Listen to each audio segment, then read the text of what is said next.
Delighted to join you today. Um, there's more wisdom in the audience than there is on the stage. Uh, so I don't think I'm qualified to tell you where the future of medtech is because you all are doing it. What I can do is share our perspective on it. The way this morning is set up is maybe 20 minutes of a little background on Intuitive, where we're at and how we think. And then Scott will come join me and we'll have a conversation, which I hope is interactive. And for me, the exciting part is actually the conversation, not the slides. The slides are just a little bit of grounding. Um, just taking it through it, how do we think about things? It's easy, particularly in a setting like this, to talk about market size or to talk about TAM, SAM, SOM or talk about penetration rates. These are the easy things come right off your tongue. But it's actually not why we get up in the morning, certainly not why I get up in the morning. So I like to start with what are the problems that all of us are here to solve? And these get me up. Actually, they generally speaking get my blood boiling. I think they're shocking. So just give you three examples of there are 100 that you could view this way. One of them is lung cancers. How many folks in here are working on lung cancer one way or another? Some of us. So, simple stat, it turns out from the time you could detect a lung cancer, so second biggest cancer diagnosis in the United States, number one killer, still not great 5-year survival. From the time you could detect it to the time you do detect it is on average a year. So it's been in your body for many years before it was detectable by current means, but people are walking around for a year before on average they find it. I think that's outrageous. It makes me angry. It upsets me. That's just one example. I mean, living in the world we're living. Second thing, just endometriosis. On average, an American woman will go 5 years experiencing pain and symptoms of endometriosis before she's definitively diagnosed, and even longer before it's treated. That's today. I think that's nuts. Make any sense to me. In the cardiac space, structural heart, mitral valve repair or replacement, somebody who needs mitral valve surgery of some sort, the mortality rate 1 year after surgery in the United States runs about 7% after that intervention. Any folks structural heart? Yeah. So this is nuts. I just I'm sickened by it. The fact that we're not sickened by it is because we know it so much that we stop looking. Anyway, so I think that's what drives us. And, case statistics, that's easy, but let me tell you an anecdote I know something about. So talking about lung cancer, this is 10 years ago, a patient comes in, um, ground glass lesion, periphery of the lung, 78-year-old prior smoker, is a woman, school teacher. And they look at it. It turns out most of these suspicious lesions in the lung that could be cancer are in the periphery. They're not near the main bronchial stem. And as a result, it's hard to get to. And so what the standard of care is, come back every 3 to 5 months, get a CT scan, see if it progresses. In the case of this woman, 3 months later, it comes back. Still not clear. 3 months later, it comes back. So through this cycle, it goes through the 3-month cycle 5 times. Finally, they go, you know what? It looks like it's advanced, and we're going to go do a manual bronchoscopy, try to get it. But the manual bronchoscopy, because it's in the distal part of the lung, fails. So they try it. It's an interventional procedure, and they get nothing. No definitive result. Couldn't get tissue sample. So you could alternatively do a TTNA. You can do a transthoracic needle aspiration, try it from the outside, but then you risk puncturing the lung and having a pneumothorax, so they don't want to do that. So they do a diagnostic VATS procedure. Turns out they take out the sample, immediately determine it's cancer, do a full lobectomy. Patient is in the ICU for 6 days in the ICU. A patient in the ICU after a lung surgery has the devil's choice for the surgeon. How many folks are surgeons in the room? The devil's choice. What's going on? You have the pain of the incision. So if you don't put enough narcotics into the patient, then they won't breathe deeply because the incision hurts and they get pneumonia. But if you give them enough narcotics to avoid the pain, they don't breathe deeply because of the narcotics and they get pneumonia. So what is the physician doing? They're sitting there with the dive like this. And this is why this patient's in the ICU for 6 days. Two follow-on procedures to clear the lungs because of fluid accumulation. 7, 8-year-old. Finally, she was able to get up, walk around. As soon as she can start walking, she can clear the fluids, the lungs clear, she can go home and she recovers. If you talk to an oncologist, pardon me, any oncologists in the room? Talk to an oncologist, they go, great results, she lived. That's true. But it was a tough run and it cost a lot of money. It wasn't trivial. Okay, so several years later, we have the intuitive product is a flexible robotic system. It's about a meter long, fully sensed along its length, and it can navigate with high precision and confidence to the deep regions of the lung, and it can sample tissue. So it's high diagnostic yield in tough to reach spots. So, 78-year-old woman, school teacher, prior smoker, yeah, case matched.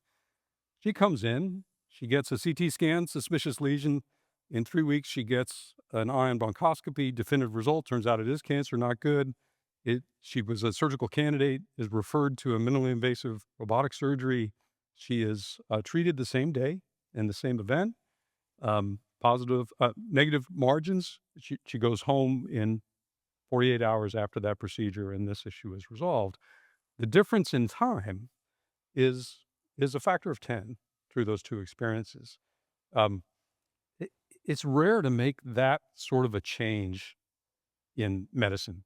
It's hard, and these are anecdotes, but it's absolutely true that these kind of technologies are pulling forward the definitive diagnosis of disease in ways that are substantially safer than they used to be. This is what we're trying to do. This is what we're at. Why do I tell you this anecdote? How do I know this? Well, patient one is my mother. So we experienced that firsthand. And for those, we're all patients in our own lives, and we're all caring for people. Going through these things on the sterile side of the drape is a totally different experience than going through them on the spreadsheet side of the drape. And that's what I think fires us up. That's what drives our mission and vision. I won't read them to you, but we think that key technologies, we think advanced technologies delivered really well can absolutely change the course of care. We think that it can absolutely revolutionize how people do their work. Um, it, I started with, here are some things. I could give you 30 examples. I'll give you three, but here are some things in healthcare that are just crazy. We could talk about breast oncology, which I think is crazy. We could talk about colorectal cancer and talk about its treatment paradigms and what it looks like, and I think it's very tough. So what's our vision is we should identify things quickly. Why are we waiting 18 months to find definitive diagnosis? Why are women waiting 5 years to get a definitive diagnosis of endometriosis? Why don't we work on that? And then if you're going to go do it, if you're going to go solve it, then get people back to their full lives quickly, full health. Return people to full health quickly. That's what we're about. You know us as a robotics company. That is not how we think of ourselves. So robots are tools. I don't think anybody should care at all about a robot. And I'm a technologist. I've been a technologist my whole career. They're dead things. Robots are dead things. The durable need is to help our customers, who are hospitals and professional physicians, deliver things that matter in the hands of their institutions. So we view ourselves as designers. We are designers of technology-enabled ecosystems that deliver programs that deliver serious results. We don't measure ourselves by how many robots we install. Of course, that matters. Of course, you're going to have to count those things, but delivering one is not the same as somebody using it to great effect. Just some stats on where we are. The company was founded in December of 1995, so this is our 30th year. There are now over 17 million procedures that have been performed by customers using our platforms. There are about 2.7 million procedures in the trailing 12 months. There are over 10,000 of these platforms out in the world. There are about 4,000 peer-reviewed clinical publications per year on a clinical publication base of over 43,000. We are amongst the most studied medical devices out there. I think this is exciting and important, and we'll talk a little bit about clinical data and study. I am a applied mathematician by training. I became CEO. I joined the company as the 11th employee in April of 1996. I became the CEO in 2010. And one of the things, measures and metrics are important to me, but I wanted us to be measuring not our internal processes, which of course we do, I wanted to measure ourselves in the eyes of the customer in the language they use. And to do that, we instituted, at the time, the quadruple aim as a set of measures that we would be serious about gathering. The AMA has subsequently increased this to the quintuple aim. So what is that? Better patient outcomes. Well, let's measure it and prove it. Let's make sure it's peer reviewed so it can be challenged. We want to look at better care team experiences. It's hard to be a physician. So this is all about workflow and human factors and ergonomics. We wanted to have better patient experiences so that when they interact with us in any way that they are treated with respect and dignity given the position that they're in. We want to be lower total cost to treat per patient episode. We'll talk a lot about economics. I can tell you absolutely with very high confidence, well-run robotics programs are the most profitable thing our hospitals do, not the least. This is a man bites dog thing. People think, oh my God, it's an expensive robot. It can't possibly be profitable. But it's total cost to treat per patient episode, total cost of ownership. That's the measure. Many, many people stop at the instinct and don't look at the data, but go look at the data. And finally, better access to care. And if you ask yourself, do Americans have equal access to good surgery? What do you think the answer is? Anybody raise your hand if you think it's pretty close to equal access. Do you think it varies by state? Do you think it varies by city? It varies by zip code. So we went through and did the analysis. The data is all in front of you. And what it turns out is that 4 miles makes a difference.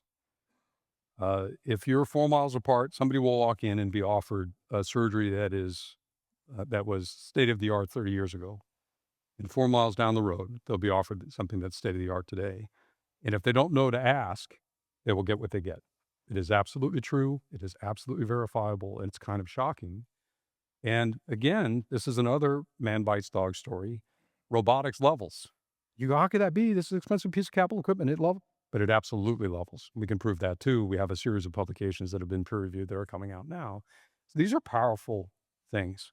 I think that our credibility as an organization is based on strong peer reviewed data across the quintuple aim.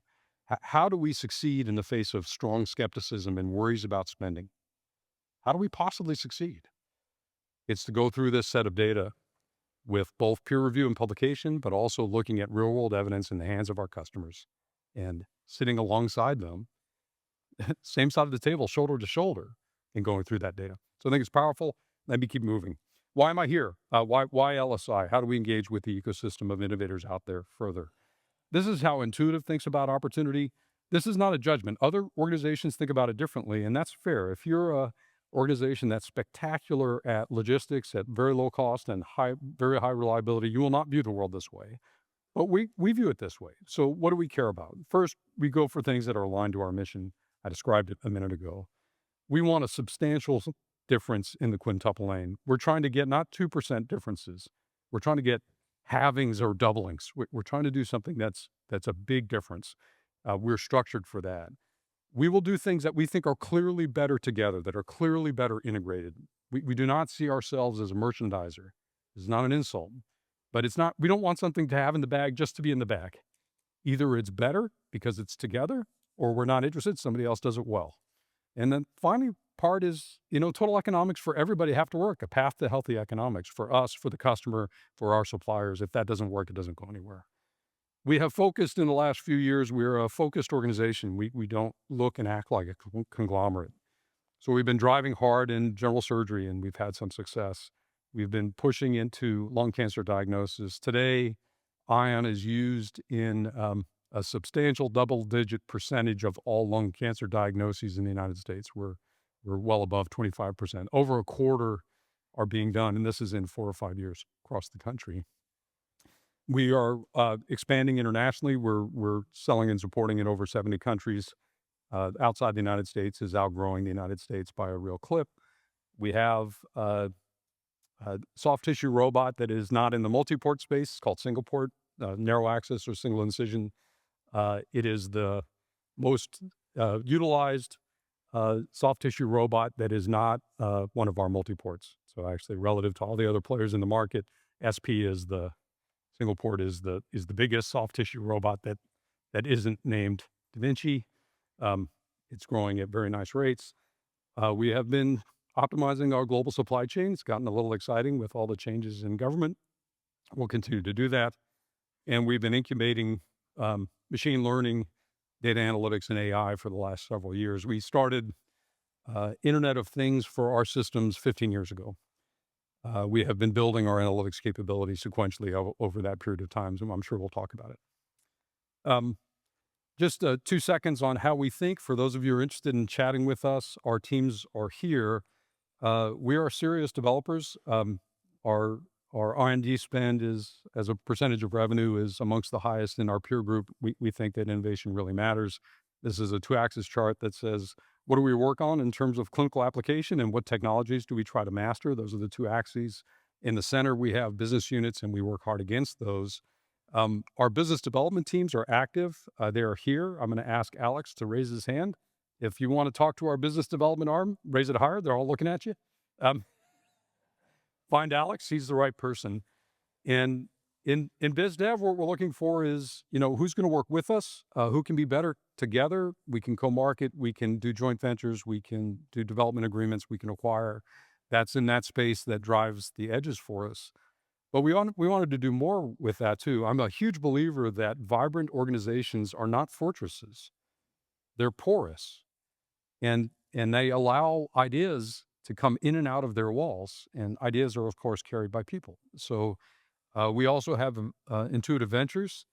We have several of our ventures team here. We're not typically going to ventures because we think that's a quick acquisition. That's not our objective. Our objective is to seed in the world people who will drive interesting things that expand the field of play, that will bring the kinds of ideas and technologies to our customers that expand their horizons. And we want to be a good financial return.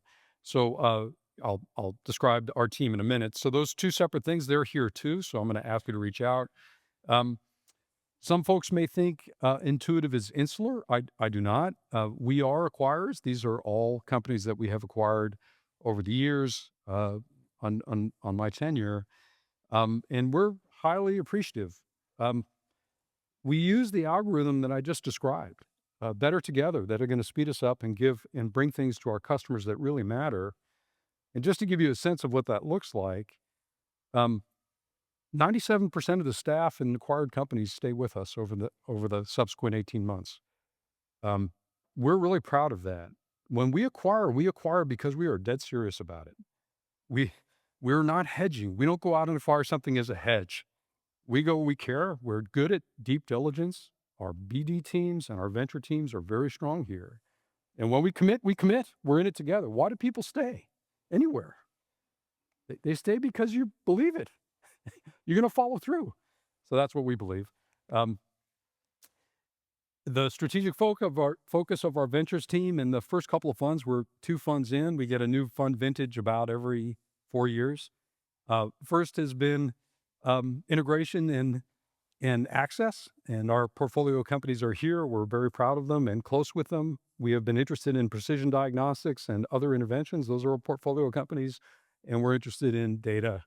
And I'm sure we'll talk about it with Scott here in a minute, data, AI, and machine learning opportunities. We also are proud to work alongside other great investors, and here are the groups here. So it's a collaboration or coalition, and we're proud to be a part of it. This is our ventures team, and for the team that are in the room, if you're interested in talking to our ventures group, we have Muriel and Terry and VJ. So please come to seek them. Anybody else from the ventures team here? That's it. Okay, so we're delighted to have them. We're believers in a balance between organic and inorganic. We are deeply committed to product development. I'm a huge believer that it starts with great product. What's the rain in the hills that becomes a mighty river? The rain in the hills on top are great product ideas. They allow you to go to market with great commercial ideas. But failed product, the greatest commercial team in the world, and a hard product is a hard thing. So we're believers in that, and if we can find joint things to work on together, then we're delighted to work with you. With that, it's my pleasure to introduce Scott Pantel, our host. Scott. Thanks, Gary. Tremendous. You can sit over there. Thank you, Gary. He just answered all my questions. I don't know where to start now. Great to have you here. Thank you for that. We're going to take some Q&A from the audience. So if you have some questions, get ready for those. Catherine Moore was here last year, almost to the day. And at the time, she was talking about the 29-year overnight success. So I guess now it's a 30-year overnight success. I want to know about your journey. You mentioned 11th employee. Tell us how you got in, how your journey's been, and then we'll talk a little bit about people later. Yeah, I started in the sciences. I thought I'd be a professor of mathematics. I was here in Southern California, went to Caltech and got a degree in nonlinear wave mechanics, which I haven't used since. Um, but it turns out I was good in the lab and I was good collaborating with people. Being a math professor is a solitary career. And I got some advice that said, you ought to look elsewhere, which made me mad at the time because I'd invested a lot of time to get there, but they were right. And I wound up at Stanford Research Institute, and we have some colleagues from SRI in the audience too. And that's a place with, it's kind of a storied Silicon Valley institution, and it's got a lot of smart people there. And I ran into people working on surgical robots, and that was 1993. I had that collision with that group. I got excited by it. I joined it as a mathematician, kind of an algorithms person at the time, and that technology got licensed out to a venture team with some strong entrepreneurs, Fred Moll, who you know, Rob Young, whose name you know, and John Freund were the founding group. They invited me to join. I said no. I had just gotten a promotion and I was enjoying my life. And thankfully, they called me back Yeah. 30 days later, and they said, "Why don't you try?" And the compelling argument was from John Freund. He bought me a coffee and he said, "Hey, um, SRI will be here for you. And by the way, you'll be a better applied researcher if you see what it's really like to be in a company and what it really takes." And that was compelling to me. So I said, okay. I said, yes. I had a 1-year-old daughter who is now 30. And I turned to my wife and said, what do you think? And she said, do it. Now's the time to take a risk. Let's take a risk. And so I said, yes. And thank goodness I did. That's good. So we'll come back to people in a minute and we've talked a lot about teams and leadership, and you just put an amazing stat up there with your 97% retention rate. But we spent some time in our prep talking about this idea that, and we have this room full of builders and innovators and investors here, and it's not an easy journey. And you shared this idea that the vision is the easy part. It's the path that's hard. So share with us what you mean by that. Sure. I was I'm 28 or 29 years old when I was joining Intuitive, and I didn't really know how to think about a startup. We were in Silicon Valley, which was lucky, but I had no exposure to that. I'd been a kind of quasi-academic. And so I phoned a friend, which is something I often do. And he was a M&A attorney. And I said, how should I think about it? He said, the stats at the time, this is back right at the dot-com boom. He said, the stats are that 1 in 5 of these little companies you're going to talk to will make it to exit event on IPO. 4 out of 5 will die before they get to an exit. And 9 out of 10 will never be profitable. 9 out of 10 will get exhausted before you do it. And so he said, choose wisely. And that was his early thing. And then what I've learned over the years in our own organization and working with others is the vision is the easy part. Here's where we want to go. And think about AI as a hot topic now. Let's talk about AI and healthcare or automation or robotics, whatever.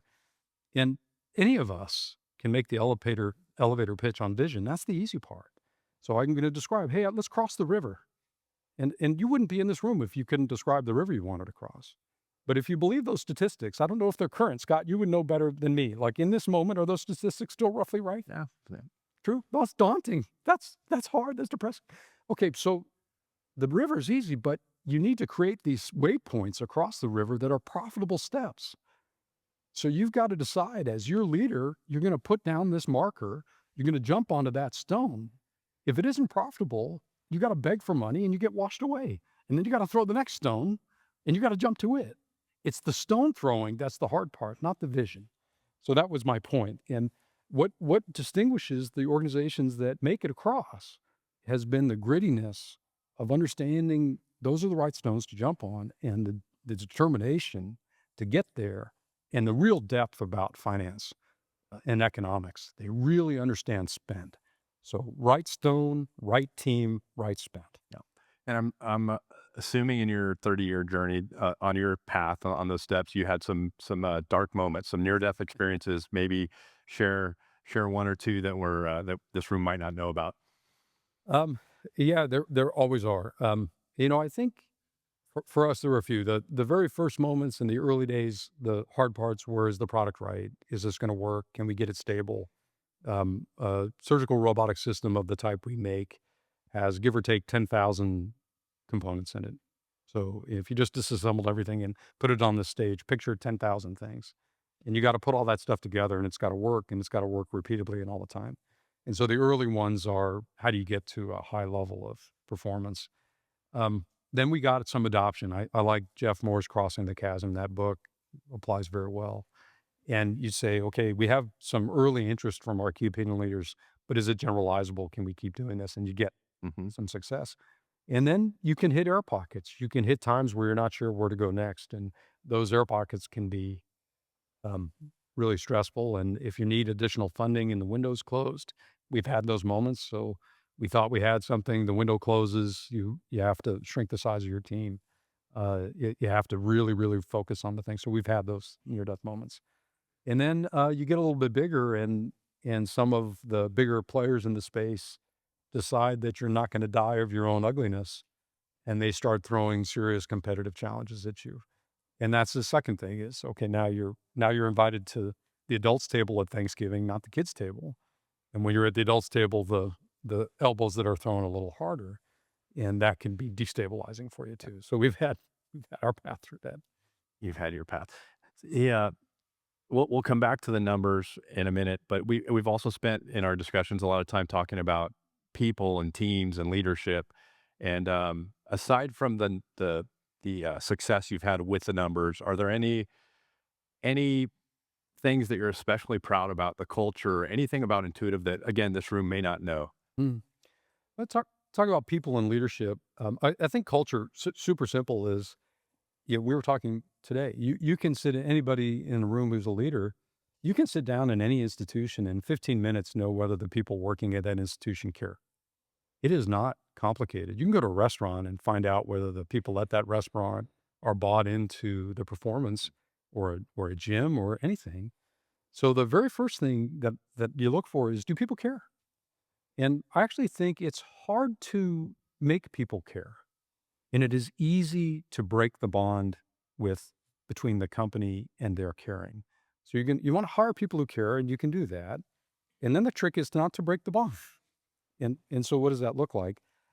So I think at Intuitive, people really care. I think the leaders care. If the leaders don't, the people won't. So I think the leaders, if they don't care about the mission, are willing to sacrifice for the mission, then the team will not. And I think human beings are incredibly sensitive at deciding whether that leader is in it for themselves. They will pick that up. Okay, I get it. It's about you. Or are they in it for the customer and the mission? So I think that's one. Yeah. For leadership, really quick, I think the simplest working definition of leadership to me is somebody who can see the problem as it is, understands current state in a real way, and can help the team envision a future that's better, and then build an organization that can execute in a sustainable way in a healthy culture to achieve that vision. I think that is the working definition of leadership. And if you just look around and you see somebody who doesn't understand current state, you got a problem. If you got somebody who doesn't understand a vision for the future, you got a problem. And if they can't build a sustainable team that will do it every time, you got a problem. So that's what you look for. Yeah. And I look around this room and the different events that I've participated in. There's a lot of mentorship that is going on in this ecosystem. I think it's really important. Um, any mentors of yours or people that have had a big impact for you personally along the way? Yeah, I love that question. There's so many, it's hard to list. How many of you are asked to be a mentor by others? And how many of you get asked sufficiently that you have to say no to some? That it happens enough. How do you choose who to mentor? So we'll come back to that. But I think it's a really interesting question is it turns out there are attributes of people who will attract mentors and there are attributes of people who don't attract mentors. I think it's interesting. Invert the problem, Scott. And so I think that people want to mentor people who are ambitious for excellence, but whose personal ambition hasn't clouded their ambition for excellence. So what I'm looking for um, when I'm trying to mentor somebody is somebody who comes to me and says, I'm struggling with this problem. I really want it to be great. I don't care what you call me. Let's just do it right. I love that person. And I have tried to be that. I think I came out, I didn't expect to be a CEO. It was never a life goal. It was actually tapped by a prior mentor, Lonnie Smith, who was the CEO that came after Fred and was CEO of the company for 15 years and was a spectacular leader. But he had tapped me on the shoulder and said, "Hey, I think you're capable of doing more than you're doing right now. Let's talk about it." He kind of drew me out. Um, I had a high school. I was a quiet math science kid with the great luck to be born in Sunnyvale, California, is the heart of Silicon Valley in the '60s. Like, how lucky is that? I had a calculus teacher who said, "You know, you have a talent for this. Let's help you." But I have never sought, a title, and I've really never sought, to be compensated like a king. I've always gone through and said, "What are we trying to do?" And all that kind of stuff, and I think that has drawn mentors. Um, I had a great mentor at SRI International, a guy named Raul Martinez, who taught me discipline and how to work. And constantly, you'll ask me questions, "What did you do in this hard time?" And my first thing is almost always phone a friend. Yeah. It's constantly phone a friend and just talk it through. Yeah. That's great. So, um, let's come back to the numbers and we've had a conversation about this and maybe share with us the how intuitive has balanced value to customers, profit to investors while maintaining the phenomenal growth. What's the magic? Yeah, I don't think it's magic, just work. Priority list. Lonnie Smith wrote this, and he joined in 1997, and he wrote this within the first 3 or 4 months of being at the company. He said, "Here's our priority stack, and priority one is patient value, and we're going to make sure we work on behalf of patients. And what's patient value in our space? It's the efficacy of the procedure divided by how invasive it is." He actually got that from a cardiac surgeon named Doug Murphy, and he said, "That's number one. It's got to be better for patients." But we're not a healthcare company, we're a med tech company, so we don't touch the patient. So priority 2 is physicians, and what do physicians want? They want a technology system that is dependable, reliable, easy to use, that can deliver great outcomes for patients. So we've got to make sure that physicians are cared for because they're the ones who actually influence the patient and make the outcome. But actually, patients don't buy from us and physicians don't buy from us. Hospitals do. So number 3 on the list are hospitals. What do hospitals want? They want to treat their patient demographic. That's their mission. They need to recruit, retain, and develop the best clinical teams who are like professional athletes, and they need an ROI. They got to get a return on that investment. Otherwise, they can't continue to invest. So we got to take care of them. And then he's like, none of this happens Mhm. unless you have great employees. And what do employees want? Well, the best employees want to attach to a mission that really matters, and they want to be recognized for their contributions, which is additional responsibility and additional compensation as they get better. And then finally, shareholders. And what do shareholders want? They want a fantastic risk adjusted return on their investment. So everybody's on the list, but it's a prioritized list. And his point is if you do something that's wrong for patients, you will destroy the stack. If you do something that's wrong for physicians, they will abandon you. If you do something that's wrong for hospitals, they will buy from others. Mhm. If you treat your employees badly, they will go to another company. And so the shareholders are there, but they're last. So he hasn't forgotten them, but build the stack. And then the final point is, and I think this is really tricky in this audience, is we have had a messaging paradigm at Intuitive with our shareholder base, which is an unwavering belief in the mid and long term capability of our company and an extremely clear discussion of the challenges we face in the near term.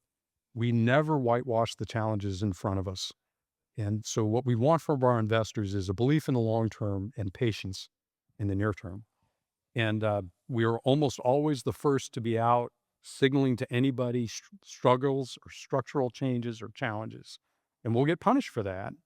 But in the long run, we've built an earned reputation of being extremely clear with our shareholder base. And that was from the earliest days. And what does that encourage?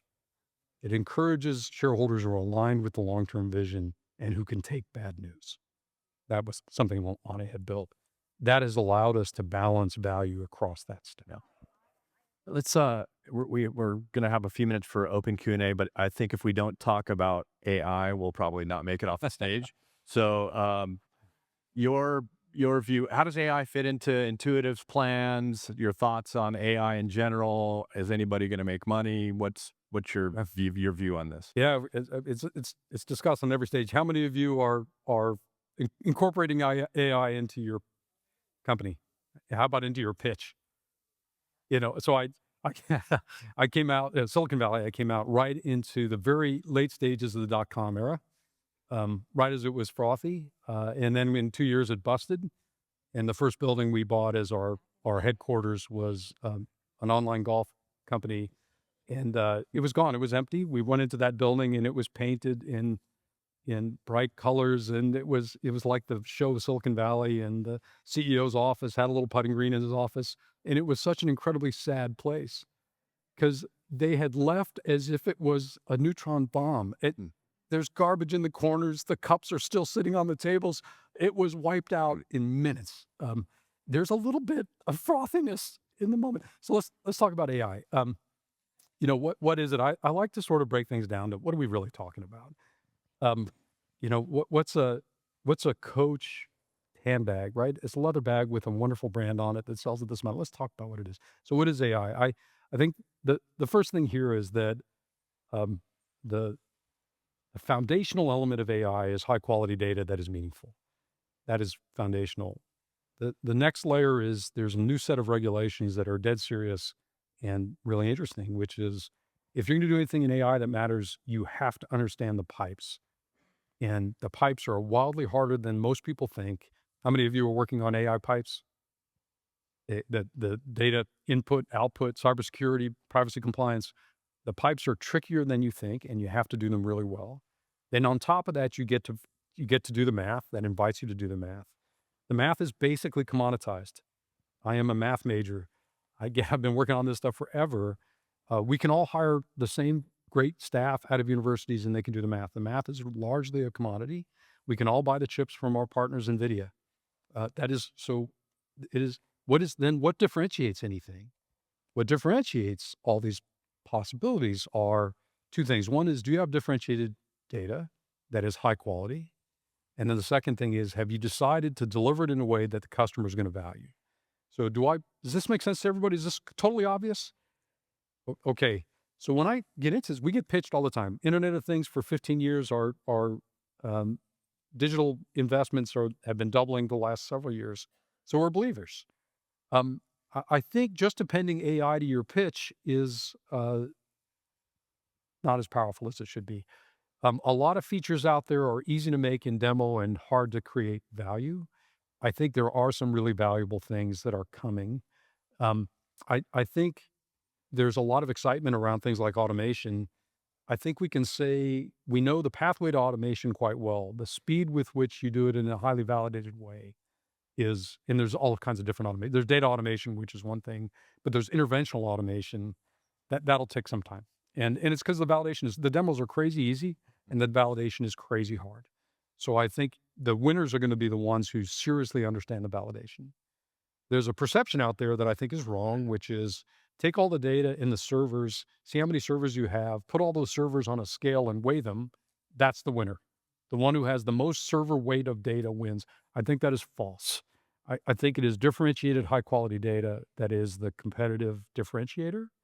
And then I think after that, it's the people who truly understand how to validate. I think there's a whole bunch of people who are going to struggle to get a lot of revenue out of AI in the beginning. And I think there are a few who are going to create data-enabled products that make a huge difference for customers in the end. Okay, we're gonna go to a rapid fire Q&A. This is the first time we've had a CEO of a publicly traded company that said, "Yeah, bring it on. Let's do Q&A from the audience." So thank you for being the brave CEO to take that on. That's the hard one. Yeah, Let's do it. yeah. It's true. And so thank you for that. We have a mic somewhere, and let's try to go pretty concise with some questions. We have one right here. Yep. Hi, Gary. Thank you for being here. Omar Khatib from the state of MedTech. So I have the pleasure of having a lot of former Intuitive people on my show, friends with them. It's a fascination to my audience. So one of the core philosophies Intuitive has had for the last 30 years is very much aligned with what Andy Grove wrote about in his book, Only the Paranoid Survive, which is having healthy paranoia and always disrupting yourself. So every decade you guys have done that. Fast forward to today, $173 billion market cap. You're the darling of Wall Street, one of the greatest success stories in the industry. But what comes along with that is today you have hundreds of robotic companies constantly attacking your marketing. So knowing that your market is under attack, how do you sustain that culture of constantly disrupting yourself? Let's talk about what I love that question. At the very top, what's core economic competition in our space? What's the core? And you actually know the answer to this. It isn't robots. The core competition is a patient seeking treatment, and we all are patients. So you go through and you say, "Hey, I have been diagnosed with a disease, or I'm not feeling well. I have to be diagnosed." And what are the key levers? And you're all doing them. But you can go lifestyle intervention, you can go pharmacology, you can go radiation oncology. By the way, the radiation oncology folks are way ahead of all of us in automation. They've been doing it for years. You can do surgery, you can do advanced interventions that are non-surgical. Those are your choices. So what keeps us motivated is we do look around at people who are making robots, but we don't panic about that. You can't drive the car looking right and left. You should be aware of who's around you, but what's in front of you. GLP-1s came out 2 years ago and it changed surgery like that. It's a pill or it's a shot. I'm sorry. But so that's the real thing. And so what do? We go through and say, how do we make sure that the outcomes that are being generated through our systems are competitive with drugs, are competitive with radiation oncology, are competitive with non-interventional techniques? And then we look out at other people who are doing cool computer-aided things and go, three-quarters of them are allies. A few of them are going to be head-to-head competitive, but don't panic. So that's how we think about Yep. Hi, hello. Yossi from LEM Surgical. What's your opinion about heart tissue robotics, spine orthopedics, heart tissue? it. Yeah.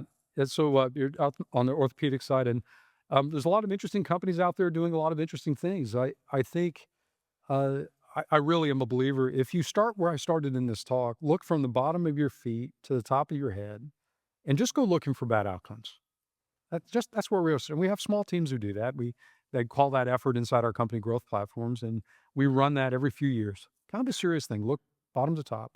Is there an opportunity for better? And I think there clearly are. And it could be better outcomes. It could be better functional outcome. It can be easier workflow. It can be lower total cost to treat. And it's an exciting space, and there are smart people in that space. So are they done? No, I think they're just beginning.